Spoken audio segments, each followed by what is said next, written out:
من أول ما دخلت الكمبيوترات بيوتنا في أوائل الألفينات، الناس كلها تقريبا كانت على ويندوز.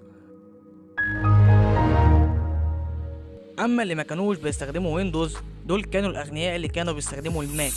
لكن كان في أنظمة تانية مش ناس كتيرة تعرفها، واللي في آخر فترة الناس بدأت تتجه ليها، واللي هي أنظمة لينكس. وليه قلت أنظمة مش نظام؟ عشان لينكس فعلا مش نظام، ده النواة اللي بيتبني عليها التوزيعات زي أبونتو، ديبيان، أرش، فيدورا وغيرها كتير جدا. لأن معروف لينكس بتوزيعاته الكتيرة واللي ما بتخلص، ده لأنه مفتوح المصدر، يعني أي حد يقدر ياخد أي نظام ويعدل عليه بنفسه ويبقى عمل نظام تاني جديد. طب ليه الناس بدأت تتجه للينكس الفترة دي تحديدا؟ لأن ويندوز حاليا ومليان إعلانات وتحديثات وتطبيقات وخدمات إجبارية ما تعرفش إن أنت تمسحهم أو توقفهم، وده بيسهل كتير جدا من الموارد. كمان شركة مايكروسوفت أعلنوا إن رسميا ويندوز 10 هيحصل